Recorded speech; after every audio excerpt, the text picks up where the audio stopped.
விளங்கக்கூடிய அளவுக்கு கொண்டு வந்தது சாந்தசீலா நாயர் அவர்கள். அவர்களுக்கு ஒரு பெரிய கரவொலி. அவங்க அரசாங்கத்தில் இருக்கும்போது நம்ம ரெயின் வாட்டர் ஹார்வெஸ்டிங்காக இருக்கலாம், ஒவ்வொன்றும் நினைச்சிங்கனாலும் அதில் அவங்களுடைய கை வண்ணம் இருந்திருக்கும். மில்லட்ஸ்லேயும் அவங்களுடைய பெரிய இது இருந்தது. அதனால அவர்களை இந்த மேடையில் எடுத்து கூச்சப்படுற பரவாயில்ல, நோட் பண்ணிட்டேன். So I am requesting Santhasila Nair madam to release the first calendar. நான் அதை காமிக்கிறதுக்கு மட்டும் தான் சொன்னேன். Releasing Santhasila Nair to please hand over the first calendar to Professor Ismail. One more to Vetri Selvan Ayya. Benisha, vaanga. She was instrumental in helping us in designing the calendar. என்ன 10 வாட்டி கால் பண்ணாதான் ஒரு வாட்டி return பண்ணுவாங்க. இருந்தாலும் எங்களுக்கு நிறைய help பண்ணாங்க. பெனிஷா அவர்களுக்கு ஒரு இதை கொடுக்குமாறு சாந்தசீலா நாயர் மேடம் அவர்களை கேட்டுக்கொள்கிறேன். So, in the year of international millets, we also wanted to release this calendar. இதில் ஒரு பயம் இருக்குது. இதையும் நாங்கள் மரபணு மாற்றப்பட்டதோட இணைக்கிறோம். எப்படின்னா இதுலேயும் இருக்கிற சில இதெல்லாம் கூட நம்மளுக்கு. ஸோ அதனாலையும் இந்த மில்லட்ஸையும்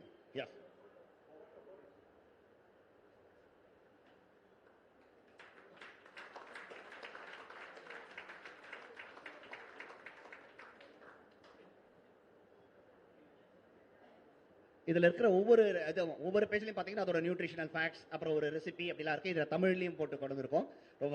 அதுக்காக உழைத்த கோபி மற்ற எல்லோர்களுக்கும் நன்றி, மிக்க நன்றி. Benisha, Gopi and others, thanks a lot. So அடுத்து சாந்தசீலா நாயர் மேடம் ஐஎஸ் அதிகாரியாக இருந்து நம்ம பிளானிங் கமிஷனோட வைஸ் சேர்மனாக இருந்து அதுக்கப்புறம் இப்போ ரிட்டையர் ஆனதுக்கு அப்புறமும் தொடர்பு நம்ம விவசாயம் ஒரு சிறிய அளவு இருக்கக்கூடிய நிலத்தில் இங்கே அவுட்ஸ்கர்ட்ஸ் ஆஃப் மெட்ராஸில் எபிக் அப்படின்னு சொல்லி அவங்க அங்கே வந்து ஒரு பியூட்டிஃபுல்லான அது வந்து ஒரு காட்சிக்குரிய ஒரு நிலமாக மாற்றிருக்காங்க. அது உள்ளே எக்கச்சக்க டைவர்சிட்டி வச்சிருக்காங்க. So she is the right person to talk to us about the importance of this. அதை மாற்று எங்கே இருக்குது அப்படின்னு சொல்கிறதுக்கும் இவங்க ஒரு காரணமாக. ஸோ நம்மளுடைய மாற்றங்களுக்கு காரணியாக இருந்த சாந்தசீலா நாயர் மேடம் அவர்கள் ஜஸ்ட் ரிக்வெஸ்டட். அனைவருக்கும் வணக்கம். தற்பொழுது டாக்டர் இஸ்மாயில் வெற்றி போன்றவர்கள் மற்றும் அனந்து போன்றவர்கள் எல்லாம் ஆவேசமோடு பேசினார்கள். இதற்கு ஏன் எதிர்ப்பு தெரிவிக்க வேண்டும் என்ற கருத்தை சொல்லியிருக்கிறார்கள்.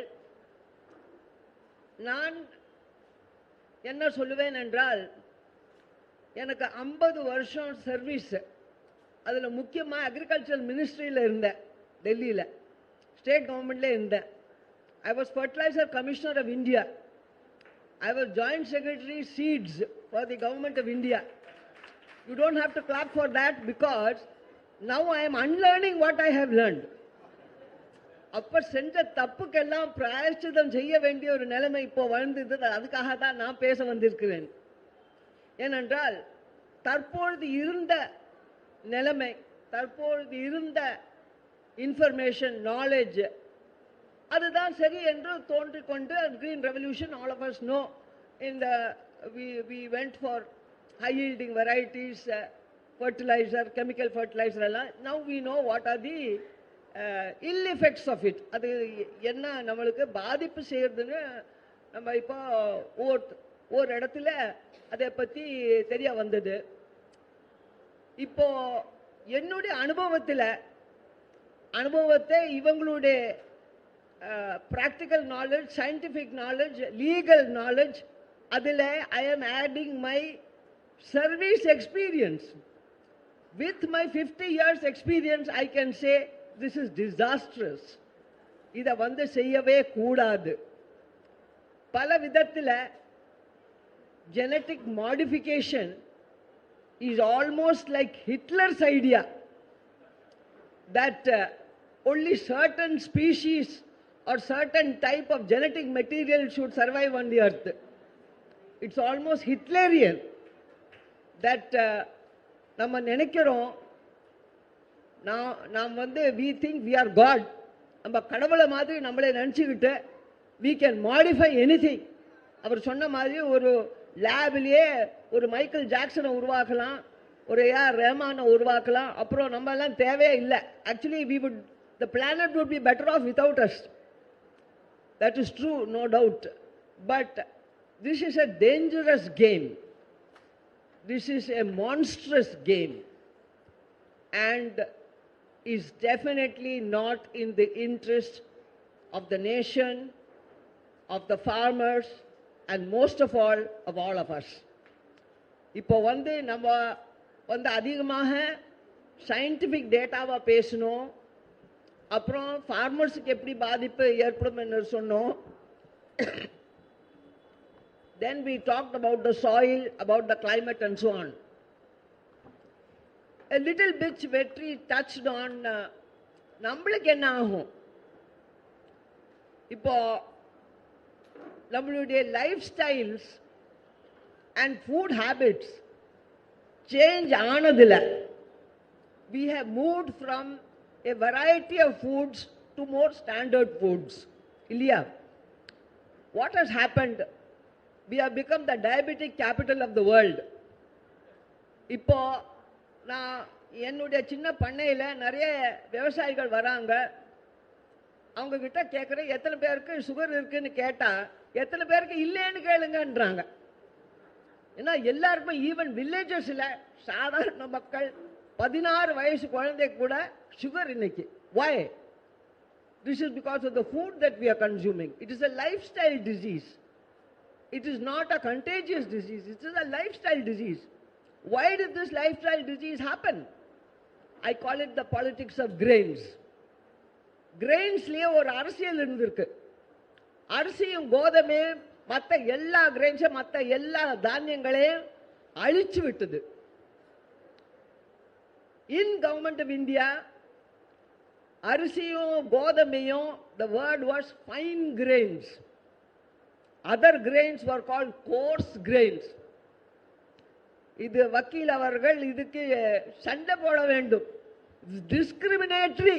How can you call any grain coarse? கோர்ஸ்னா என்ன? மட்டமானது, மோசமானது. அது ஒரு உணவு தானியத்தை கோர்ஸ் என்று சொல்லக்கூடிய ஒரு பேரை கொடுத்து அதை தள்ளி வைத்து அதை அழித்து ஒரு சில உணவுகளை மட்டும், ஒரு சில தானியங்களை மட்டும் நம்ம ரொம்ப என்கரேஜ் பண்ணோம். ஆனா இப்போ இருக்கிறது இந்த சோ கால்டு மில்லட்ஸை பற்றி நான் ஒரு 20 வருஷமாக நான் போராடிட்டு இருந்தேன். எல்லா டிபார்ட்மெண்ட்லேயும் இருக்கும்போது இந்த மாதிரி we are neglecting a very important source of nutrition.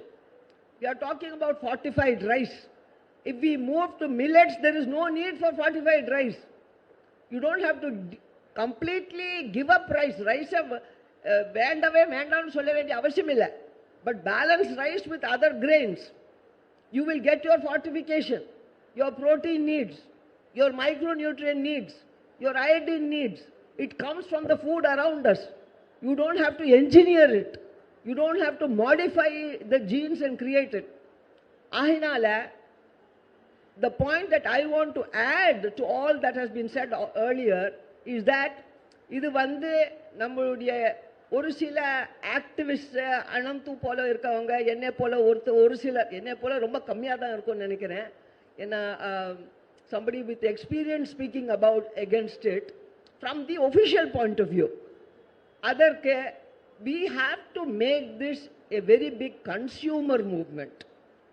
நுகர்வோர் இந்த கேள்வியை எழுப்பணும். They can change policy. They can change the way things are decided. ஒரு நுகர்வோருக்கு இன்றைக்கே we have the right to information act. We have so many other legislation. வெவ்வேறு சட்டங்கள் இருக்கு. நம்ம என்ன கேள்விகள் வேணாலும் கேட்கலாம். கேட்டு நாம் அறிய வேண்டும் நான் என்ன சாப்பிடுகிறேன்ட்டு. அதுல என்ன நீங்க போட்டிருக்கீங்க. இப்போ ஒரு பேக்கேஜிங்ல அதுல என்ன எல்லாம் இருக்குன்னு இருக்கு. அதுல half the things that are mentioned are in some technical terms. நம்மளுக்கு புரியாது. A2345 C1COA அப்படின்னு எழுதியிருக்கோம். அது என்னன்னு தெரியாது.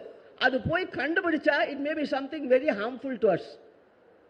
So we need information on what we consume, because more than the soil, எல்லாத்துக்கும் மேலாக நம்மளுடைய health. Today pharma and agriculture industry run the world. In the poor quality food, more medicines will be required, more medication will be required. It is almost an unholy alliance between the pharma and the food industry which is creating this problem. ஒரு நிறைய different types of diseases and patients இருந்தால் தான் ஒரு pharma இண்டஸ்ட்ரியை flourish பண்ண முடியும். The other day somebody wrote a very good editorial, எந்த பேப்பரில் வந்தது எனக்கு ஞாபகம் இல்லை, தட் நம்ம ஹெல்த் இன்சூரன்ஸ் ஸ்கீம்ஸை ஹாஸ்பிட்டல்ஸை பண்ண சொல்லணும்.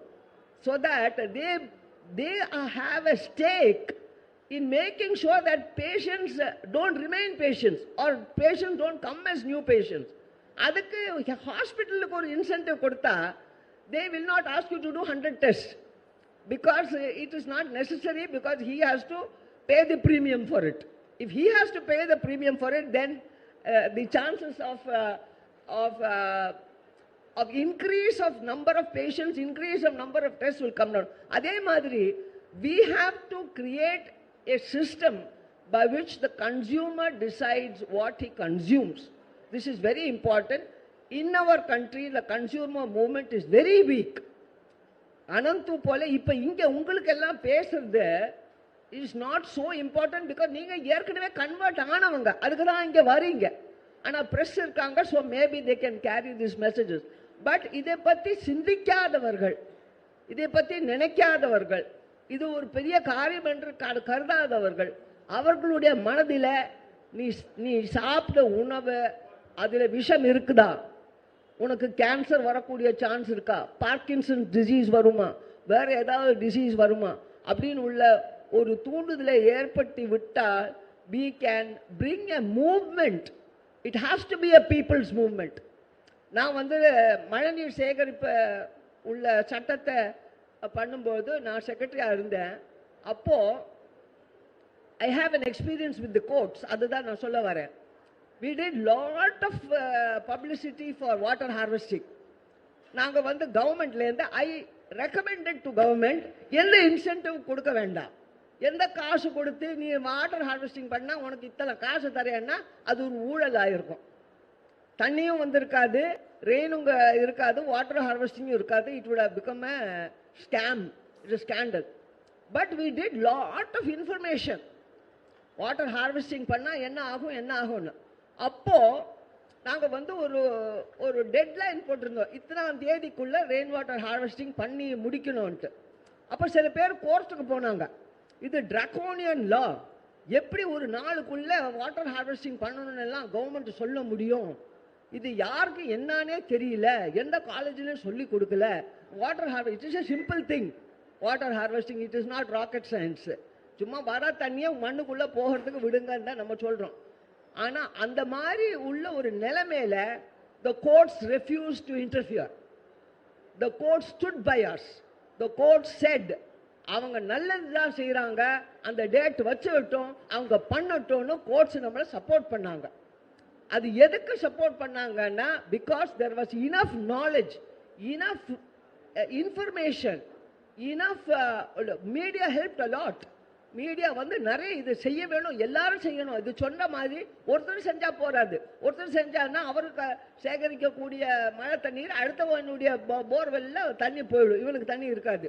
ஸோ எல்லாரும் செஞ்சால் தான் it will have a solitary effect, it will bring up the water level. நிதி ஆயோக் சொன்னாங்க சென்னை 2021க்குள்ள ட்ரை ஆகிடும், தண்ணியாக இல்லைன்னு. போன மழையில் நம்ம எல்லாம் மிதக்கிட்டுனா தண்ணியில் ரெயின் வாட்டர் ஹார்வெஸ்டிங் போட்டதுலேருந்தே தண்ணி வெளியில் வருது, அந்த அளவுக்கு தண்ணி இருந்திருக்கு. we are not suffering for want of groundwater depletion now. It has been a great success and it has contributed to some extent at least to flood mitigation. We need to do a lot more. அது நான் எதுக்கு இந்த example சொல்கிறேன்னா, ஒரு government policy, ஒரு government program நல்லபடியாக செஞ்சால் மக்களுக்கு போய் சேரும். அது கோர்ட்ஸு மற்ற எந்த விதமான கிரிட்டிசிஸும் அது தாங்கிக்க முடியும். அதனால இந்த இயக்கம் சே நோ டு ஜிஎம் உள்ளது has to be flooded with information, flooded with knowledge and scientific data to make people realize that this is something I don't want. எனக்கு தேவையில்லை, எனக்கு சாதாரண இது போகிறோம் அப்படின்னு நுகர்வோர்களே கேட்க ஆரம்பித்தால் definitely it can change the mind of any administration or any government, because government depends on the people's thing. இது ரெண்டாவது. நான் ஒரு சின்ன அனந்து சொன்ன மாதிரி ஒரு சின்ன பண்ணையில் அங்கே தண்ணியே இல்லை. It is rocky land. அதில் வந்து வி டிட் வாட்டர் ஹார்வெஸ்டிங். ஒரு 20 சென்ட் லேண்டில் I have made it look at nice place. அதில் வந்து நிறைய students, I call it eco park and information centre. அதில் நிறைய ஸ்டூடெண்ட்ஸ் வராங்க. I am amazed to see அந்த சில்ட்ரனுக்கு இருக்கிற இன்ட்ரெஸ்ட். அதனால we have to take this message to students, college students and school students. ஏன்னா பிகாஸ் அதை நான் அந்த குழந்தைங்கிட்ட பேசும்போது எதை பற்றி கேட்க விரும்புறீங்கன்னு கேட்டால் சில குழந்தைங்களே சொல்கிறாங்க, மில்லட் பற்றி சொல்லுங்க மேம், மில்லட் பற்றி சொல்லுங்க. எல்லாரும் மில்லத்தை பற்றி அவங்க அந்த children can contribute to changes in the choices of the parents, the choices of the family, in what food they eat. நான் சொன்னேன் மில்லட்ல பீட்சா பண்ணலாம்ப்பா, மில்லட்ல பர்கர் பண்ணலாம், யூ டோன்ட் மிஸ் எனிதிங். அதே மாதிரி சாப்பாடு அதுலேயும் பண்ணலாம், ஆனால் உங்களுக்கு உடம்புக்கு நல்லா இருக்கும், உங்களுக்கு இந்த மாதிரி வியாதிகள் எல்லாம் வராதுன்னா. children are absorbing this information. They are anxious to know. They are getting lot of messages. Climate change is taking place, sea level is rising. இப்படி நல்லா நிறைய அவங்களுக்கும் மெசேஜஸ் இந்த, even though it is social media and WhatsApp university and all that, lot of these messages are reaching them. So they are also quite aware, quite அதனுடைய ஒரு இன்ட்ரெஸ்டாக இருக்கிறாங்க. So consumers and students, especially the school, some schools are very proactive. அவங்க entire management is taking a lot of effort to teach children right habits, right lifestyle choices. இதுக்கெல்லாம் நிறைய schools அவங்க beyond and across the syllabus they are trying to give some of these messages. We can reach them. அதில் எனக்கு தெரிஞ்ச ஒரு ஸ்கூலில் they are doing very well in that school. அவங்க வந்து பக்கத்தில் வில்லேஜஸ் அடாப்ட் பண்ணியிருக்காங்க.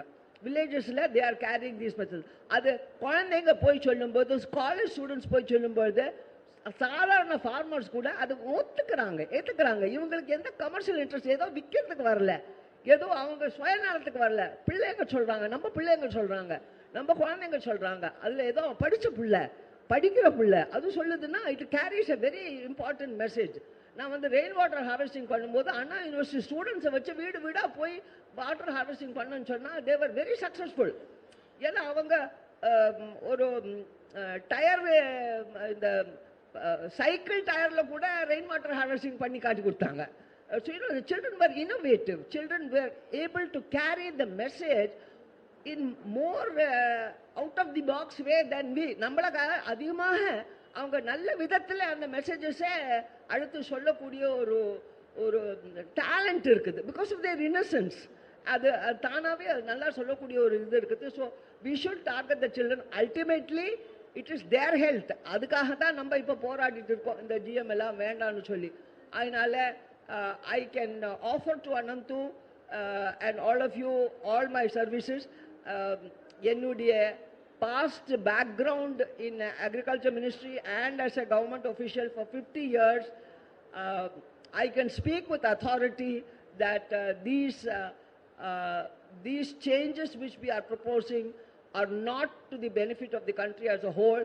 adukagave namba idu, but there are many forces at work, and if we have to overcome this, it has to be a movement. It has to be a people's movement. Nothing else can overcome this. I will just quote one example. This is not about GM. இப்போ யூக்ரைன்ல சண்டை நடக்குது. யார் பாதிக்கப்படுறாங்க? ஆப்பிரிக்கால இருக்கிறவங்களுக்கு உணவில்லை. Africa என்று சொல்லக்கூடிய அந்த continent was the pole of human creation. Human beings உருவாகினதே ஆப்பிரிக்கால தான். அதனால ஹியூமன் பீயிங்ஸ் உருவாகிறதுக்குள்ள எல்லா உணவும் அங்கே இருந்த இடம். ஆனால் இன்னைக்கு அது காலியாச்சு. யூக்ரைன்லேருந்து வர கோதம்பு வந்து இவன் பிரெட்டை சாப்பிட்டா தான் இவன் இனிமேல் ஃபேமிலி இல்லாமல் இருக்க முடியும் ஆப்பிரிக்காவில். This is what globalization has done. So we have to, this is the irony of it. எங்கேயோ யூக்ரைனில், ஆர்டிக் பக்கத்தில் இருக்கிற யூக்ரைனில் சண்டை நடக்குது, ஆப்பிரிக்காவில் இருக்கிற மக்களுக்கு உணவில்லை. So what is happening? What is the need for this kind of distortion of of geography, of history, of culture, of all our original genetic material அதையெல்லாம் காலி பண்ணிட்டு தானே அவங்க ஏதோ டியூபர் சாப்பிட்டுட்டு இருந்தாங்க, சிறுதானியங்கள் சாப்பிட்டுட்டு இருந்தாங்க, அதெல்லாம் விட்டு ஃபேக்டரி மேட் பிரெட் தான் இப்போ சாப்பிட்றாங்க. அது இல்லைன்னா அவனுக்கு ஒன்றுமே இல்லை. அவங்க country is lost. There suffering from famine. They are asking other countries to give food. இந்த மாதிரி ஒரு condition. So we can all be victims of such conditions. நம்மளுக்கு எப்போ இந்த மாதிரி இப்போ கொரோனால நம்ம பார்த்தோம். நம்ம தூரத்துலேருந்து வரக்கூடிய எதை நம்ம எதிர்பார்த்தோமோ அதெல்லாம் நம்மளை கைவிட்டுச்சு இல்லையா? நம்ம பக்கத்தில் என்ன கிடைச்சதோ அதை நம்ம கையில் கொடுத்தது. So it is very important that we have to move away from globalization. Globalization is very good for many things, but I don't want to go in that. And move towards localization. To what extent can we depend on local food, local genetic material, local cultures, local other you can fancifully make it because people are aspirational. அந்த ஒரு படம் இருந்தது, ஏதோ ஒரு படத்தில் 2 பசங்க pizza சாப்பிடணும்னு ரொம்ப ஆசைப்பட்டு அப்புறம் எங்கள் பாட்டி பண்ணுற சாப்பாடு இதோட நல்லா இருக்குன்னு குழந்தைங்க அப்புறமா சொல்லுது. அது பீட்சா அட்வர்டைஸ்மெண்ட்டை பார்த்து அந்த பீட்சா சாப்பிட்டா தான் அவனுக்கு ஏதோ லைஃப் கிடைச்ச மாதிரி நினைக்கிறான். அதே நாளில் இப்போ தமிழ்நாட்டில் we were famous for our cuisine. Idli, dosa, பல விதமான குஷின் அதெல்லாம் இப்போ கொஞ்சம் வந்து. ஆனால் இப்போ என்ன, தெரு பூரா பிரியாணி கடை. பிரியாணி கடை விட்டாச்சுன்னா பரோட்டா கடை. இந்த parotta is the worst food. அது மைதாவில் பண்ணி அதை கேரளாவில் அது அவங்க டாப்பியோக்கா, ஃபிஷ்ஷு, ரைஸ் எல்லாம் சாப்பிட்ருங்க. இப்போ மலபார் பரோட்டா அதுதான் ரொம்ப ஃபேமஸ். 5 ஸ்டார் ஹோட்டலில் கூட போய் மலபார் பரோட்டா கேட்கலாம். It is not there food. அது எங்கேருந்தோ வந்த ஃபுட்டு. அது பரோட்டா மைதா பண்ணி பரோட்டா மாஸ்டரு அது இதுன்னு அது ஒரு பெரிய ஒரு அகாடமியே ஆயிடுச்சு, parotta and biryani. We have killed our own culture, our own cuisine and our own farming. இப்போ ஜெனட்டிக்கே போக வேண்டாம். நம்ம இந்த பிரியாணியும் பரோட்டாவும் சாப்பிட்டா தானாகவே நம்ம ஃபார்மிங் அழிஞ்சு போயிடும். ஏன்னா இதுக்கெல்லாம் ஒன்றும் தேவை இருக்காது. அப்போ உளுந்துக்கு தேவை இருக்காது, பருப்புக்கு தேவை இருக்காது, எல்லாமே இதிலே சாப்பிட்டுட்டு இருக்கலாம்னு நினைக்கிறோம். So I am saying there are many distortions and these distortions we have to correct by giving more information. எவ்வளோ தூரத்துக்கு நம்ம நாலேஜ் கரெக்டாக கொடுக்க முடியுமோ that can contribute. And I would add to all that Ananthu is doing a serious consumer movement. Consumer courts அவர் வக்கீல் சாருக்கு தெரியும். Consumer கோர்ட்ஸுக்கு நிறைய கேசஸ் வரதில்லை. வந்தால் நல்ல ஆர்டர்ஸ் போடுறாங்க. கன்சியூமர் ஃபேவரபிள் ஆர்டர்ஸ் தான் நிறைய போடுறாங்க. ஒரு 2 கேஸில் ஜெனட்டிக் மாடிஃபிகேஷன்னால இவங்களுக்கு 10 லட்சம் ரூபாய் கொடு அப்படின்னு ஒரு கேஸ் ஆர்டர் போட்டாச்சுன்னா it will have a salutary effect. I am saying so we have to make use of all these fora to take forward. நம்மளுடைய இந்த பயணம் வெற்றிகரமாக முடியும் என்று நான் நினைக்கின்றேன். அதை நீங்கள் தான் செய்து காட்ட வேண்டும் என்று வாழ்த்தி எனக்கு இந்த வாய்ப்பை கொடுத்ததுக்கு நன்றி, வணக்கம்.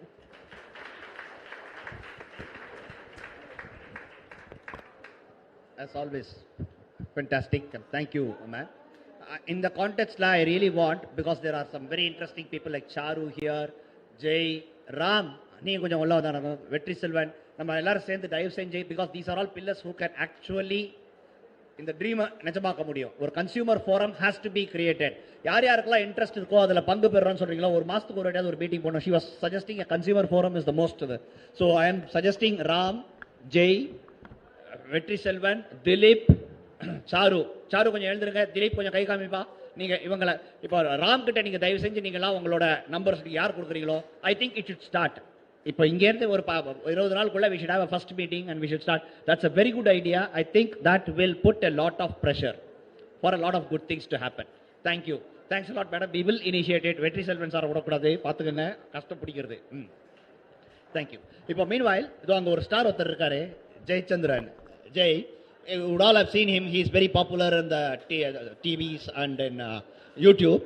அவர் இப்போ கடுகு பற்றி ஒரு சின்ன ஒரு காணொலி போட போறாரு. அதை பற்றி பேசணுமா? இந்த